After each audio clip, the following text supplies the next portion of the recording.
6장 1절로 8절 말씀을 통해서 새로운 사명이라는 제목으로 하나님 말씀 증거하겠습니다. 오늘은 2019년도 마지막 주일 예배를 드린 시간입니다. 에벤에셀 주일이라고 이름을 붙여서 우리가 예배를 드립니다. 이 에벤에셀이라고 하는 단어는 사무엘이 블레셋을 이길 때 하나님의 도움으로 우리가 여기까지 블레셋을 이겼습니다 하는 의미로 큰 돌을 세워서 하나님 앞에 감사했던 그 말을 우리가 붙여서 에벤에셀, 여기까지 도와주셨다, 도움의 돌, 또 하나님이 여기까지 인도하셨다라고 하는 의미로 이렇게 마지막 주일에 이름을 붙여서 하나님께 예배합니다. 여기까지 도와주신 하나님, 여기까지 인도하신 하나님 앞에 우리가 참 감사를 드리는 것입니다. 특별히 우리가 오늘 이 에벤에셀 주일의 예배를 드리면서 우리의 마음속에 이런 꿈이 꾸어지면 좋겠습니다. 이 모습 이대로 우리가 주님 앞에 마지막 서는 그날에도 하나님을 예배하고 하나님을 찬양하면서 한 사람도 낙오 없이 주님을 높이는 그런 예배자로, 또 주님이 우리를 만나주시고 인정해 주시는 사람으로 우리가 다 서면 좋겠다 하는 마음으로 오늘 예배를 우리 모두가 드렸으면 좋겠습니다. 우리 인생의 가장 중요한 날, 두 날을 꼽으라면 예수님 만난 그날, 이 날이 가장 중요합니다. 왜 이 날이 가장 중요할까요? 이유는 우리 인생이 삼생이기 때문에 그렇습니다. 어머니 뱃속에서의 일생을 삽니다. 분명히 내가 살았지만 사실은 살았다가 죽고서 지금 사는 것입니다. 어머니 뱃속에서의 관점에서 보면 10달이 되면 탯줄도 끊어져야 되고 자궁에서 나와야 합니다. 자기의 삶의 모든 근간이었던 그 자궁도, 또 생명줄이었던 탯줄도 끊어지는 것입니다. 어머니 관점에서 보면 죽는 것입니다. 근데 사실은 그날이 죽는 게 아니라 진짜 우리가 살아가고 있는 사는 날, 그래서 생일이라고 말을 붙이고 지금 삽니다. 그러니 어머니 관점에서의 첫 번째 생애, 그것은 살아있다가 죽고 지금 우리가 두 번째 생애를 사는 것입니다. 어머니 뱃속에서의 관점에서 보면 그 삶의 의미는 사지백체 이목구비, 육체를 만드는 것이 목적입니다. 그 삶을 탯줄을 이용해서 자궁 속에서 만들어서 그 육체를 만들고 그 DNA를 만들어서 그 유전자의 어떤 조합을 갖고 이 땅에 태어나서 우리가 지금 그 유전자의 조합대로 세포를 끊임없이 만들고 또 죽여가면서 지금 살아가는 것입니다. 우리가 다 지금 첫 번째 생애를 마치고 두 번째 생애, 지금 이 생을 살고 있는 것입니다. 그렇다면 우리 지금 이 살고 있는 이 생의 목적은 무엇일까요? 어머니 뱃속에서의 첫 번째 생애의 목적은 일생인데, 그것이 일생 자체가 목적이 아니고 사지백체 이목구비 만들어서 지금 두 번째 생, 이 생을 위한 것이 그의 목적이었습니다. 마찬가지입니다. 지금 우리의 삶도 지금 우리의 육체의 삶이 목적이 아닙니다.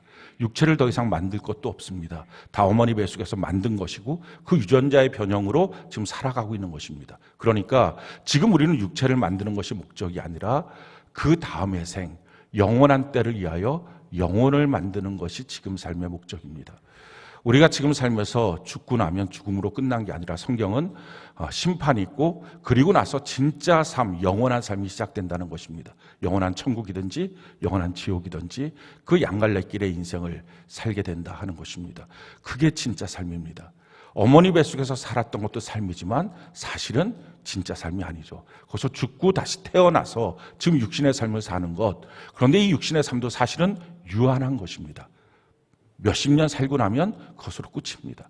그런데 성경은 사람을 영원하도록 창조하셨다고 말합니다. 그러니 그것도 진짜 삶이 아니라 진짜 삶을 위한 준비일 뿐입니다. 그러니 지금 우리는 준비하는 것입니다. 영혼의 때를 위하여 어떻게 살까, 그걸 준비하는 것이죠. 어머니 뱃속에서 우리가 살았을 때 우리는 기억이 전혀 나지 않지만 아마 그때에서도 나 혼자 있었으면 모르지만 만약에 쌍둥이가 있었으면 아마 다투고 싸웠을지 모릅니다. 그걸 우리가 성경을 통해서 알 수 있는 것은 야곱과 에서가 리브가의 뱃속 안에서 싸웠습니다. 하도 싸우니까 리브가가 하나님께 기도를 하죠. 얘네들 왜 이렇게 싸웁니까 하면서 기도를 했죠. 그러니까 그 안에서도 싸우기도 하고 내가 더 높아지기도 하고 그렇게 막 경쟁도 했을 것입니다. 근데 사실은 지금 와서 보면 아무 가치가 없습니다. 거기서 뭘 가졌든, 얼마나 화려했던, 얼마나 대단했던, 어떤 위치에 있었던 그 아무 소용없습니다. 오직 가치가 있는 것은 사지백체 이목구비 온전히 만들어서 부모 닮은 모습으로 나오는 것. 그것 말고는 가치가 없습니다. 지금도 마찬가지죠.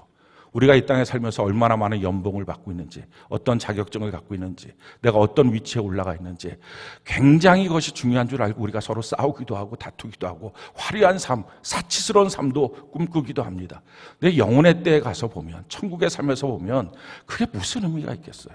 내가 과장이었습니다. 내가 부장이었습니다. 내가 사장이었습니다. 내가 이런 연봉도 있었고 내가 이런 집에서 살았습니다. 그게 무슨 가치가 있고 의미가 있겠어요? 정말 그때를 위해서 필요한 한 가지가 있다면 영혼의 몸을 제대로 만들어서 하나님 닮은 모습으로 태어나서 영원한 천국에서 주님과 함께 살아가는 것입니다. 그것을 위해서 지금 우리의 삶에 가장 중요한 것, 그것은 하나님을 만난 첫날이 있어야 합니다. 주님을 만나는 그날이 없으면 사실은 우리가 이 땅에 살면서 60만 만들어 놓고 산다면 우리가 이 땅이 맞춰졌을 때 영혼의 때가 시작하는 순간에 가장 곤욕스럽고 불행하고 지옥 가는 인생으로 사는 것입니다. 성경이 이것을 우리에게 이렇게 말씀합니다. 요한복음 3장 3절 우리가 한번 한 목소리 한번 읽어볼까요? 시작.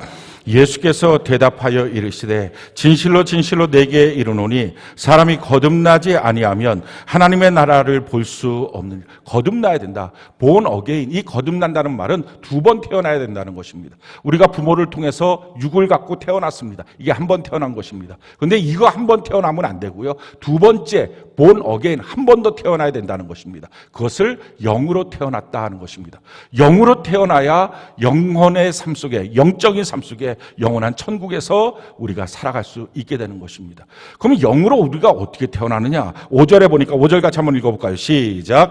예수께서 대답하시되 진실로 진실로 내게 이르노니 사람이 물과 성령으로 나지 아니하면 하나님의 나라에 들어갈 수 없느니라. 우리가 부모를 통해서 육체를 갖고 태어난 것처럼 사람이 물과 성령, 이 물이라는 것은 말씀을 의미하는데 말씀과 성령으로 거듭나지 않으면, 두 번째 태어나지 않으면 천국 못 간다 하는 것입니다.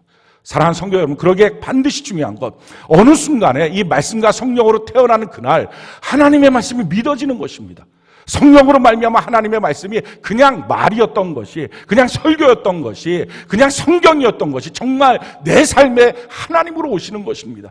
하나님처럼 내가 그 말씀에 믿어지는 것입니다. 그날이 있어야 됩니다. 그날이 없으면 성경은 이렇게 우리에게 말합니다. 6절에 보니까 육으로 난 것은 육이요 영으로 난 것은 영이니. 그 육이 뭐든지 다 소용없다. 육은 육이고 영은 영이다 라는 것입니다. 아무리 육적인 그리스도인으로 오래 살았어도 소용없고 그가 육적으로 대단한 일을 했어도 다 소용없고 육은 육이고 영으로 태어났느냐. 그래서 우리 인생 가장 중요한 날 바로 이 날입니다. 우리가 교회에 나오는 이유도 이 영적으로 태어나기 위해서입니다. 사랑하는 성도 여러분, 저는 여러분들 중에 한 분도 빠짐없이 영적으로 태어나서 하나님의 나라를 이 땅에 살면서도 바라볼 수 있고 그 하나님의 나라가 믿어져서 살아가는 은혜가 있기를 예수님 이름으로 축원합니다. 근데 이렇게 태어난 것도 중요하지만 또 하나 중요한 게 뭡니까? 두 번째, 우리의 인생의 가장 중요한 날, 마지막 그날이에요. 천국문 앞에 섰을 때 주님 앞에 서서 주님을 예배하는 그날, 주님을 찬양하는 그날. 다윗은, 그 사도 바울은요, 이 날을 사모하면서 살았어요. 성경이 이렇게 말합니다. 디모데후서 4장 7절로 8절 우리 같이 한번 한 목소리 한번 읽어볼까요? 시작. 나는 선한 싸움을 싸우고 나의 달려갈 길을 마치고 믿음을 지켰으니 이제 후로는 나를 위하여 의의 면류관이 예비되었으므로 주 곧 의로우신 재판장이 그날에 내게 주실 것이며 내게만 아니라 주의 나타나심을 사모하는 모든 자에게도니라. 아멘. 사도 바울이 고백합니다. 내가 선한 싸움 싸우고 달려갈 길을 마치고 믿음을 지키며 살았습니다. 근데 마지막 날 주님이 천국문 앞에서 그를 만나면서 그래, 그게 옳은 삶이었어. 내가 너에게 의의 면류관, 의라는 게 뭡니까? 옳다는 것 아닙니까? 내가 너에게 옳다는 이 면류관을 너의 머리에 씌워줄 거야. 너의 삶이 정말 옳은 삶이야. 내가 너의 이런 삶을 응원하고 박수치고 있었어. 사랑하는 성도 여러분, 열심히 교회 나와도 마지막 날 주님 앞에 이 말 듣지 못하면 다 소용없는 것입니다. 그가 교회 안에서 무슨 봉사를 하던, 직분이 뭐였던, 마지막 날 주님 만나서 그래, 너의 삶이 옳았어. 내가 너를 응원하고 있었어. 너의 삶의 그 모든 여정을 내가 박수치고 있었어. 내가 너가 오기를 이렇게 영접하고 기다리고 있었어. 그 말 한마디 듣지 못한다면 아무 소용없는 것입니다. 그러니 그날에 주님을 만나기 위해서 만나도록 신앙생활 우리가 해나가는 것이죠. 첫날 태어나는 날, 마지막 날 주님 만나는 날, 영적으로 태어난 그날, 마지막 나의 아버지 되시는 주님을 만나는 그날, 이 두 날이 우리 인생에 가장 중요합니다. 그것처럼 우리 일련의 삶에도 중요한 날, 첫날 첫 시간 하나님 앞에 예배드리는 영시예배, 마지막 주일날 에베네셀 주일날 하나님께 예배드리는 그날, 이 두 날이 가장 중요한 예배입니다. 그래서 오늘 우리가 이 에베네셀 예배를 드리면서 우리의 꿈이 이것입니다. 하나님, 정말 이 모습 이대로 내가 변질함 없이 영원한 천국문 앞에서 주님 만나서 주님이 나를 향하여 그래 너의 삶이 옳았어 내가 너를 영접할 거야 하는 그 말을 듣는 신앙의 삶이 되도록 나를 붙들어 주시옵소서. 이 고백을 갖고 이 소망을 갖고 우리가 예배드리는 것입니다. 그런데 태어나지 않았으면 소용없고요. 오늘 태어나시길 바라고, 태어났다면 주님 앞에 그 신앙을 갖고 꾸준히 달려가서 변질함 없이 마지막 그날에 하나님 앞에 설 수 있는 저와 여러분들 되는 은혜가 꼭 있기를 바랍니다. 그러려면 이 첫날과 마지막 날이 있으려면 그냥 뚝딱하고 그냥 대충대충 살다가 어쩌다 보니까 내가 이 마지막 날 주님 만났습니다. 그럴 사람은 없습니다. 첫날과 마지막 날이 중요하려면요, 날마다의 삶이 중요합니다. 날마다의 삶을 주님의 인도를 받아서 살아가지 않으면 그 마지막 날 우리가 주님 앞에 그렇게 설 수 없습니다. 우리 신앙생활에 가장 중요한 하나님 보시는 것은요, 내가 있어야 될 자리에 있는 것입니다. 그리고 그 자리에서 내가 해야 될 일을 하는 것입니다. 우리가 있어야 될 자리에 있지 않고 그 자리에서 내가 해야 될 일을 하지 않고 엉뚱한 일을 하는 것을 성경은 죄라고 말합니다. 하마르티아, 이 말의 뜻은요, 관역을 향해서 활을 쐈는데 화살이 엉뚱한 데로 날아갔다는 것입니다. 하마르티아, 죄라고 하는 게 뭐냐, 내가 있어야 될 자리에 내가 있지 않고 내가 마땅히 해야 될 것을 그 자리에서 하지 않는 것, 엉뚱한 일을 하는 것, 엉뚱한 자리에 가 있는 것, 이것입니다. 내가 예배 드려야 될 그 자리에 내가 없는 것, 예배 시간에 내가 없는 것, 봉사해야 될 그 자리에 내가 없는 것, 하나님을 높이고 찬양할 그 자리에 내가 없는 것, 이게 그가 무엇을 하든지 그게 죄입니다.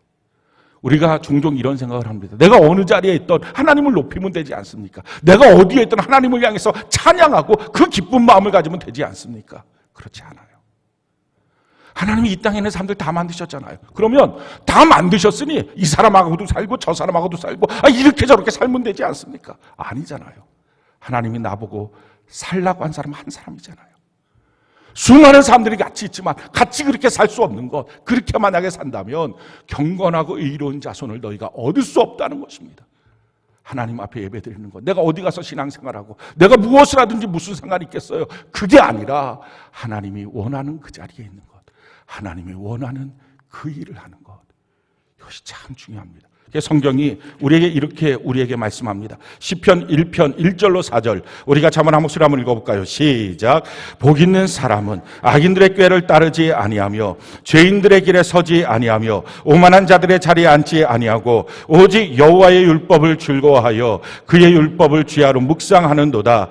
그는 시냇가에 심은 나무가 철을 따라 열매를 맺으며 그 잎사이가 마르지 아니함 같으니 그가 하는 모든 일이 다 형통하리로다. 악인들은 그렇지 아니하며 오직 바람에 나는 겨와 같도다. 악인들, 죄인들의 특징이 뭡니까? 바람 따라 날아다닙니다. 컨디션 따라서, 감정 따라서, 느낌 따라서 자기 마음대로 날아다닙니다. 의인의 특징, 하나님이 구원시켜주신 그 하나님의 백성의 특징은 내가 서 있어야 될 그 자리, 그 시냇가에 깊이 뿌리 내리고 하나님 앞에 열매 맺는 삶의 모습을 사는 것, 바로 이것입니다. 주야로 주의 말씀을 묵상하면서 악인의 꾀, 죄인의 길, 오만한 자리에 서지 않는 것입니다.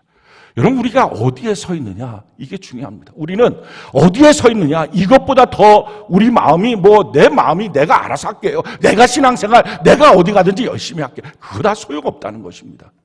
그 사람이 아무리 사랑하고 살아도 하나님이 맺어주신 사람이 아니면 소용없는 것처럼, 그건 불법인 것처럼, 그 사람이 하는 일도 마찬가지인 것처럼 내가 서 있는 그 자리, 내 위치, 이게 너무 중요하다는 것입니다. 성령도 내가 열심히 기도하면 받는 게 아닙니다. 하나님이 있으라고 하는 곳에서 기도해야 받는 것입니다. 성경이 우리에게 이렇게 말합니다. 사도행전 1장 4절로 5절 우리가 한번 한 목소리 읽어볼까요? 시작. 사도와 함께 모이사 그들에게 분부하여 이르시되 예루살렘을 떠나지 말고 내게서 들은 바 아버지께서 약속하신 것을 기다리라. 요한은 물로 침례를 베풀었으나 너희는 몇 날이 못되어 성령으로 침례를 받으리라 하셨느니라. 하나님 앞에 성령을 받는 거 간절히 기도하면 성령 받습니다. 아니요, 그 전제 조건이 뭡니까? 하나님이 있으라고 하는 예루살렘을 떠나지 말고, 이게 전제 조건이에요. 하나님이 있으라고 하는 그 자리에서 기도할 때 하나님의 성령을 받습니다. 열매도 마찬가지예요. 하나님이 있으라고 하는 그 자리에 있어야 열매가 맺어집니다. 요한복음 15장 4절로 5절 우리 같이 한번 한 목소리 읽어볼까요? 시작. 내 안에 거하라. 나도 너희 안에 거하리라. 가지가 포도나무에 붙어있지 아니하면 스스로 열매를 맺을 수 없음같이 너희도 내 안에 있지 아니하면 그러하리라. 나는 포도나무요 너희는 가지라. 그가 내 안에 내가 그 안에 거하면 사람이 열매를 많이 맺나니 나를 떠나서는 너희가 아무것도 할 수 없습니다. 아멘. 우리는요, 우리의 열심으로 열매가 맺어질 줄 압니다. 내가 열심히 자녀를 키우면 자녀가 잘 되고, 내가 열심히 사업하면 사업이 잘 되고, 직장 생활하면 나는 승진하고, 내가 무엇인가를 잘할 수 있죠. 내 힘이 있으니까요. 하나님은 그렇게 말씀하지 않습니다.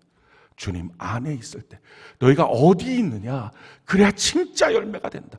겉으로 화려한 열매, 근데 속으로는 다 골마 터진 열매 말고 진짜 열매, 그건 하나님 안에 붙어 있어야 가능하다는 것입니다. 그러니 마귀의 유혹은 아주 간단합니다.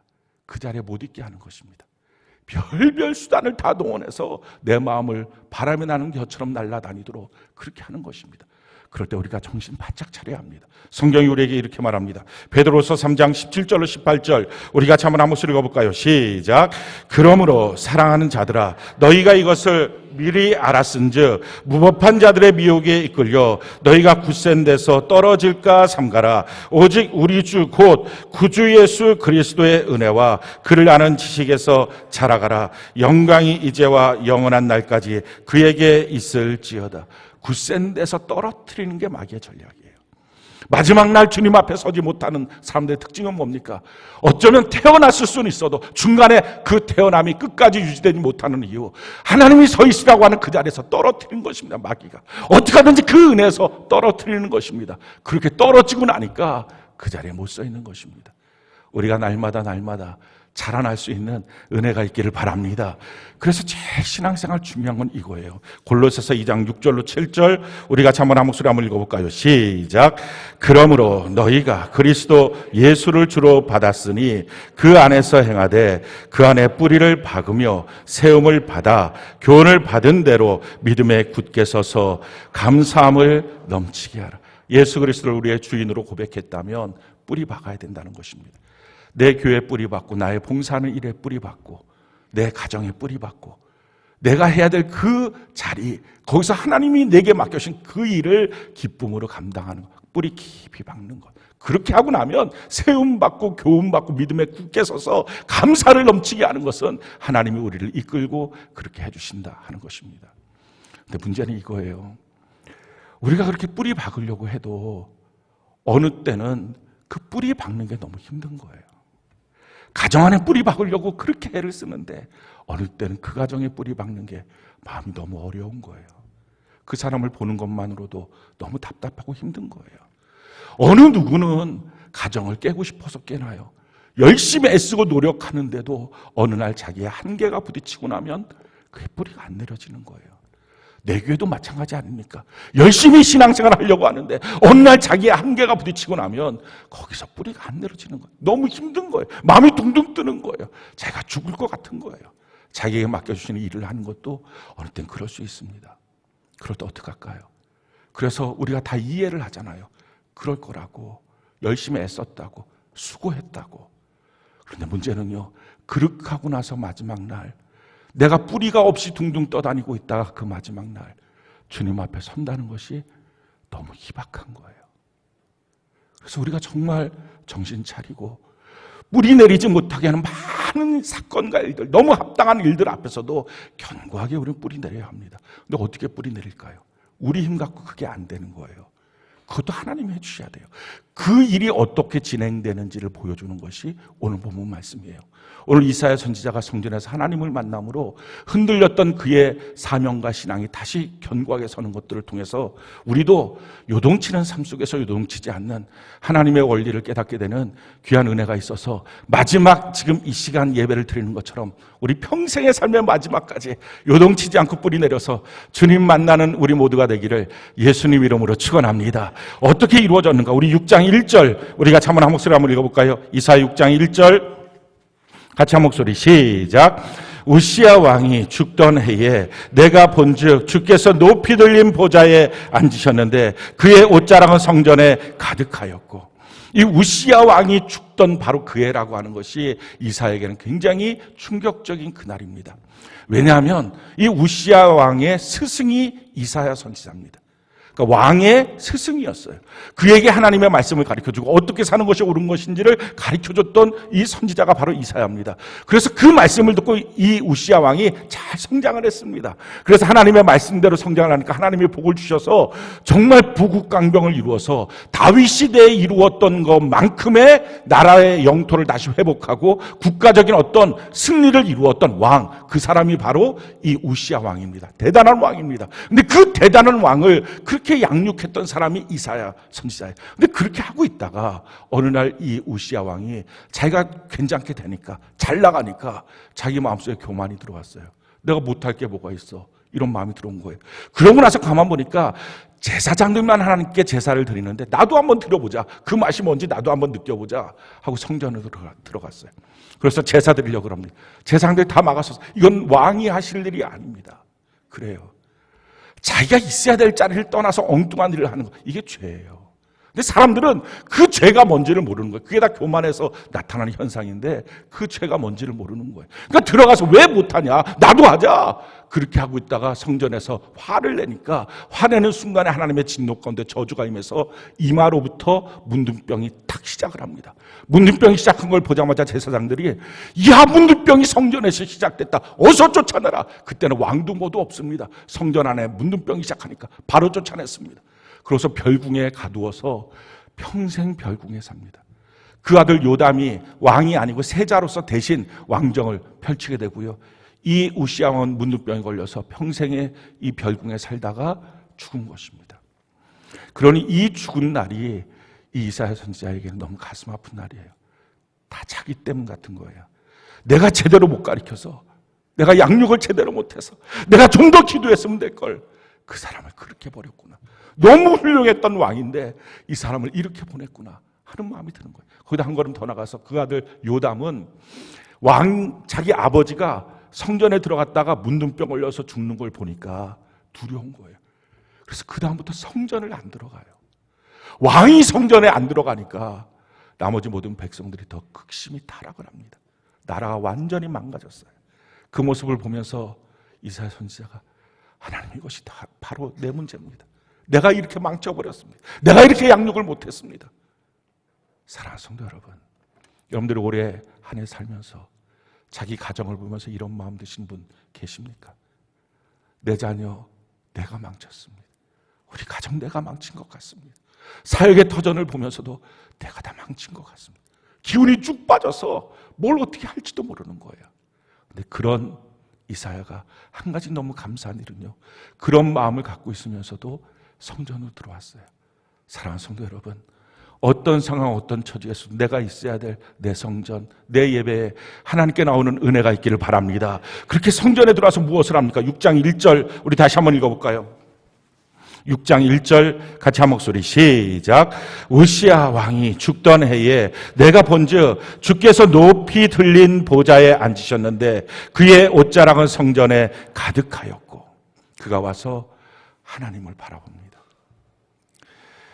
성전에 와서 사람 구경하지 마시고요, 봉사하는 사람들 뭐하나 이런 거 힐끔힐끔 쳐다보지도 마시고, 교회 시설이 어떤가 이런 쓸데없는 것들 보지도 마시고 하나님을 보겠다고 작정하시기 바라요. 참 놀라운 한 가지 사실은요, 하나님을 정말 만나고 싶습니다라고 고백한 사람은 100% 다 하나님 만납니다. 그러니 만약에 여러분들이 지금까지 하나님을 만난 적이 없다면 진짜 하나님 만나고 싶다고, 아니 어떤 사람 만나는 것보다 나는 하나님 더 만나고 싶다고 했던 그 간절함이 없었기 때문이에요. 누구든지 100% 하나님은 숨어 계시지 않아요. 하나님 자기 존재를 언제든지 드러내십니다. 성경이 우리에게 이렇게 말씀합니다. 예레미야 29장 12절로 13절 우리가 한번 한 목소리 읽어볼까요? 시작. 너희가 내게 부르짖으며 내게 와서 기도하면 내가 너희들의 기도를 들을 것이요 너희가 온 마음으로 나를 구하면 나를 찾을 것이요 나를 만나리라. 온 마음으로 하나님을 구하면. 그러니 하나님 못 만날 사람 없습니다. 내가 이 땅에 살면서 하나님 어디 계신지 몰랐어요. 하나님 나는 만난 적도 없어요. 하나님 모르니까 어떻게 내가 하나님을 믿어요. 그러니 나를 지옥 보내는 게 억울합니다 라고 말할 수 없는 것. 하나님이 이렇게 말씀하실 겁니다. 너는 한 번도 나를 찾은 적이 없어. 간절하게. 하나님 못 만나는 이유 딱 한 가지입니다. 하나님을 찾은 적이 없으니까요. 그래서 이 땅에 살면서 하나님 못 만나는 사람은 마지막 날 그날에도 하나님 못 만납니다. 영원한 지옥에 가는 것입니다. 반드시 하나님 만나야 합니다. 그만큼의 간절함. 난 하나님 없으면 안 됩니다. 이 이사야 선지자가 다 망쳐버린 것 같은 자기의 삶에 대해서 두 손 쭉 뻗고 두 발 쭉 뻗고 울며 통곡하고 그냥 그렇게 할 수도 있었는데 그렇게 안 하고 성전에 들어가서 나 하나님 만나고 싶어요. 너무 놀랍죠? 하나님 만나고 싶다는 그 마음을 갖고 주 앞에 나갔더니 주님이 보이는 거예요. 성전에서 만난 그 주님의 모습은요, 주께서 높은 보좌에 앉으셨어요. 지금 이사야의 고통은 뭐예요? 지금 땅에서 일어나는 수많은 일들 때문에 낙심하고 자들한 거예요. 근데 이 땅에서 일어나는 일과 상관없이 높이 들린 보좌에 앉아 계신 하나님을 만나니까 그렇습니다. 이 땅의 일이 중요한 게 아니라 하나님이 통치하십니다. 하나님이 다스리십니다. 이걸 바라본 거예요. 그러고 났더니 그의 하나님의 옷자락이 성전을 다 덮고 자기를 덮는 것을 봤습니다. 오늘 이와 같이 성전에 계신 하나님, 누구든지 간절하면 못 만날 사람 없어요. 성전에 나와 있는 이 모습 이대로 다 만납니다. 저도 그렇고요. 믿음의 선지들도 그렇고요. 그렇게 만났어요. 그렇게 만나니까 신앙이 유지되는 것입니다. 하나님 못 만나고 평생 어떻게 신앙생활합니까? 그분이 계신다는 말만 듣고 어느 날 내 생명을 주 앞에 헌신할 수 있는 결단이 어떻게 생깁니까? 하나님을 만나서 정말 그분이 살아계심을 알아야, 그걸 자기가 경험하고 나서야 진짜 하나님 계시니까 내가 내 삶 함부로 살 수 없습니다, 그 고백하는 것입니다. 정말 하나님을 만나고 보고 나니까요, 하나님을 섬기는 사람들이 그때 가서야 눈에 들어오는 거예요. 오늘 2절 3절 우리가 한번 한 목소리 한번 읽어볼까요? 시작. 스랍들이 모시고 섰는데 각기 6 날개가 있어 그 둘로는 자기의 얼굴을 가리었고 그 둘로는 자기의 발을 가리었고 그 둘로는 날며 서로 불러 이르되 거룩하다 거룩하다 거룩하다 만군의 여호와여 그의 영광이 온 땅에 충만하도다 하더라. 스랍 천사들, 하나님 가장 가까이서 섬기는 천사들처럼 하나님의 성전에 나와서 하나님을 만나고 나면 정말 하나님을 섬기는 하나님의 일꾼들이 보여지기 시작합니다. 그 일꾼들의 모습이 뭡니까? 6 날개로 나는데 2 날개로 자기 얼굴을 가리어서 자기 영광 드러내지 않습니다. 자기 잘난 척, 자기 주장, 자기 생각 이건 내세우지 않습니다. 2 발로 자기의 발을 가리어서 지금까지 내가 봉사해왔던 나의 이력, 내가 이렇게 신앙생활을 해왔습니다, 이건 말하지 않습니다. 그러면서 날면서 말합니다. 거룩하다 거룩하다 거룩하다. 이 말의 뜻이 뭡니까? 구별되어 있다. 이 땅에 별 요동이 닫혀도 하나님의 나라는 영원히 거룩하다, 구별되어 있다. 그곳에 있는 하나님이 통치하신다, 다스리신다. 그 하나님은 만군의 여호와, 하늘의 모든 군사, 이 땅에 있는 모든 군사, 이 세상에 있는 모든 것들을 다스리는 그분의 영광이 가득 차 있다. 이걸 외치는 거예요. 여러분들이 정말 교회에서 하나님을 만나고 나면요, 그때부터 눈이 열려서 진짜 하나님의 사람들을 봅니다. 그 전까지는 설치는 사람, 뭐 대단하게 사회적으로 지위 있는 사람, 뭐 멋있게 뭐 이렇게 저렇게 그렇게 말하는 사람들만 눈에 들어옵니다. 그래서 어떻게 보면 저런 사람들이 교회 일꾼이라는 것 때문에 상처받습니다. 근데 하나님을 만나고 나면 진짜 하나님의 사람들이 그때 가서야 눈에 들어옵니다. 그들은 자기 얼굴을 가리고 삽니다. 자기의 발을 가리고 삽니다. 정말 삶이 어떤 때 보면 요동치고 힘들 것 같은데도 말합니다. 하나님 안에서 나는 요동치지 않아요. 주님은 나를 통치하고 계세요. 주님은 내 가정을 다스리고 계세요. 이렇게 간증하며 그들이 살아갑니다. 그 모습을 보니까 이사야가 그 앞에서 마침내 회개가 터졌어요. 하나님을 만나고 나면요, 자기 모습이 보여요. 자기가 꽤 괜찮고 나는 다른 사람한테 맨날 상처만 받고 힘만 들었다 이런 말 못합니다. 내가 문제구나, 이 고백을 합니다. 5절 우리 같이 한번 읽어볼까요? 5절 같이 한 목소리 시작. 그때 내가 말하되 화로다 나여 망하게 되었도다. 나는 입술이 부정한 사람이요 나는 입술이 부정한 백성 중에 거주하면서 만군의 여호와의 신 왕을 배웠음이로다 하였더라. 화로다, 내 입술이 부정한 사람, 부정한 백성들 가운데 내가 삽니다. 내가 죄인입니다. 내가 이런 상황 가운데서 내가 맨날 했던 말, 이런 상황 때문에 나는 요동칠 수밖에 없어요. 이런 상황 때문에 내 신앙은 흔들려요. 이런 상황 때문에 내가 어디까지 소망을 품고 나가겠어요. 맨날 이런 소리만 했던 자기 자신이 보여지는 거예요. 저 사람이랑 같이 사니까 힘들어서 못 살겠어요. 이런 사람들이 내 옆에 있으니까 내가 너무 힘들어요. 안 바뀌잖아요. 이런 말만 하고 살았던 자기의 모습이 그 거룩하신 하나님 앞에 너무 초라한 자기의 모습이 드러나는 거예요.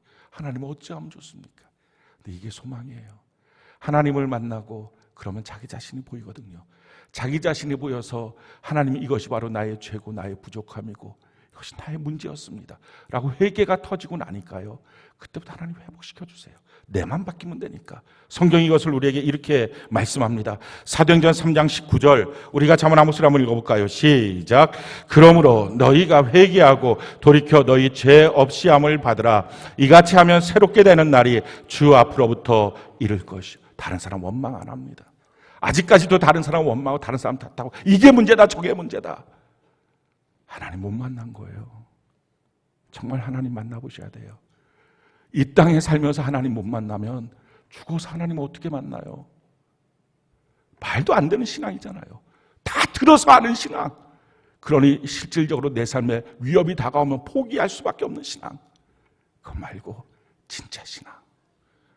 하나님을 경험하고 만나고 나서 보니까 문제는 다른 사람에게 있는 게 아니라 내 자신에게 있다는 걸 발견하고, 하나님 이것이 바로 내 죄입니다 라고 고백하니까요, 천사를 보내서 제단에는 숯불로 그의 입술을 찢어주면서 새롭게 하십니다. 사랑하는 성도 여러분, 우리가 하나님께 죄를 고백하면 하나님은 우리를 새롭게 하십니다. 그리고 나서 보니까요, 하나님이 새로운 사명을 그때 주시는 거예요. 오늘 7절, 8절 우리가 한번 한 목소리 읽어볼까요? 7절, 8절 같이 한 목소리 시작. 그것을 내 입술에 대며 이르되 보라 이것이 내 입에 닿았으니 내 악이 제하여졌고 내 죄가 사하여졌느니라 하더라. 내가 또 주의 목소리를 들으니 주께서 이르시되 내가 누구를 보내며 누가 우리를 위하여 갈고 하시니 그때 내가 이르되 내가 여기 있나이다 나를 보내소서 하였더라. 그때 세상이 보이는 거예요. 하나님을 만난 사람이 자기 자신을 보고요, 자기 자신이 보이고 나면 내가 가야 될 땅이 보입니다. 그러니 그 땅이 별 요동이 닫혀도 이제는 내가 가서 뿌리 내릴 게 아니라 하나님이 나를 보내셨으니, 이 보내심이 뭐예요? 아포스톨로스, 대사. 하늘나라의 대사로 내가 가니까 이제 하나님의 역사가 이루어질 것, 이것이 기대가 되는 거예요.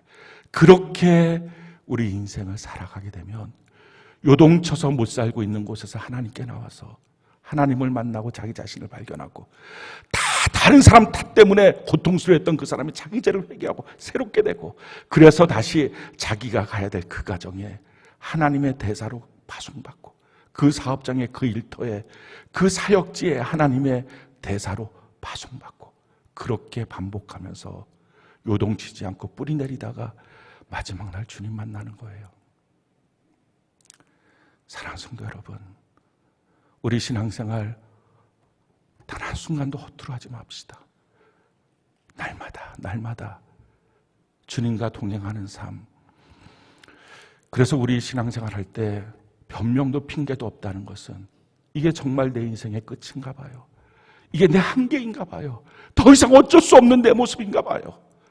아무것도 안 바뀌어요 하는 그 순간에도 우리가 하나님께 나가면 높이 들린 보좌에 계신 주님을 만나고요, 거룩하신 그 주님으로 말미암아 우리가 새롭게 되고요, 다시 그 땅에 갈 수 있는 새로운 사명을 하나님 주셔서 대사로서 다시 살아갈 수 있는 역사를 주시니 어떤 순간에도 변명 핑계 될 수 없는 것입니다. 그래서 우리 신앙생활은 핑계도 없고 변명도 없고 주님 바라보면서 주님 사랑하면서 걸어가는 그 믿음의 길만 있습니다. 사랑하는 성도 여러분, 우리가 우리 자신의 무엇을 믿을 수 있을까요? 올 한 해를 살아오면서도 내가 과연 무엇 때문에 살아왔다 말할 수 있을까요? 사실은 견디기 어려웠던 순간도 있고 포기하고 싶은 순간도 있고 두 발 쭉 뻗고 하나님 이건 너무 힘드네요. 땅 치면서 통곡하고 싶었던 순간도 있었는데 그 고비고비 사실은 하나님이 날 붙잡아 주어서 오늘 이 시간 이 자리 이 영광스러운 에베네셀 주일날 예배 시간에 우리가 하나님께 있는 것입니다. 그러면서 우리가 고백하는 거예요. 하나님, 여전히 나는 연약하고 부족하지만 주님 앞에 서는 그날 그 천국에서 내가 이렇게 설 수 있을까요? 주님 말씀하십니다. 성전에 와서 다른 것 보려고 하지 말고 다른 말 들으려고 하지 말고 하나님의 영광을 보라. 그러면 너가 그날까지 걸어갈 수 있다. 오늘 우리가 해야 될 일은 딱 한 가지입니다. 높이 들린 보좌에 계신 성전 안에 계신 우리 하나님 만나는 거. 그래서 그 주님으로 말미암아 우리 평생을 달려가는 은혜가 넘치기를 예수님 이름으로 축원합니다.